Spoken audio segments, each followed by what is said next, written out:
My name is Priscilla Coleman, and I am the co-founder of Infinity Diamond Club, and we are bringing to you today the 31 Days of Inspiration. And today's topic, we're going to be discussing courage. Yes. I'm sitting here with the co-founder of Infinity Diamond Club, Annie Ross. So Annie, tell me, what does courage mean to you? You know, a lot of times people, when they think of courage, they sometimes assume that courage exists in the absence of fear. And I think that is a fallacy, because for me in my life, when I noticed courage being present the most in my life, it was during some very fearful times. Yes.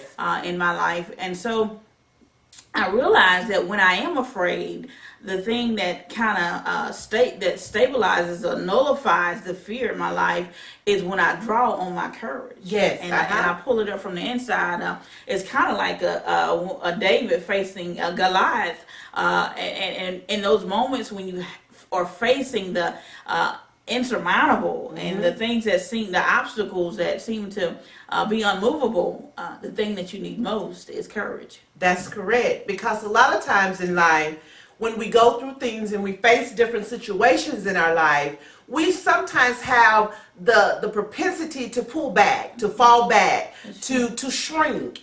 And I've noticed in my life that having the courage, and sometimes you don't know where it comes from, you don't even know where you can draw it from, but sometimes having the courage, and courage is a big word, but it's so powerful. Yes, yes. Having the courage to step forward on faith, yes, even when you are afraid of what people will say, yes, what people will think of you, you have to take that leap.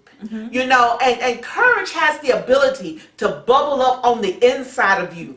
And a lot of times when I've been, as you said, most fearful, and I moved in courage, I find myself doing things, and presenting and coming forth in a way that when I sit back, I'm like, was that even me? Yes. You know, where did I get that? Because if it was my own strength, I know I couldn't do it. Yes. But having the ability to tap into courage within your soul, within your being, it empowers you to take the next level. Correct. In your life, to take the next step, to go to the next thing that's waiting for you on the other side of fear. Yes. So what I would like to say on these 31 days of inspiration, yes, see, I need some courage all now, right. that you utilize the courage that's within you. Bring it forth and let it reside and let it be alive in your life. I definitely agree with that. Words well said. And I like how you said that it's like something that's on the inside of us that's bubbling up. It reminds me of the fact that it's kind of like Superman and Clark Kent. There is a Superman in all of us, That's right? correct. And sometimes we have to run into that telephone booth and transform ourselves and come out. We went in kind of weak and scared. That's right. But when you come out, you have to come out courageous and realizing that wherever you find yourself, you too can fly. Once again, we want to thank you for joining us on these 31 Days of Inspiration. Today, I want to challenge you to take courage.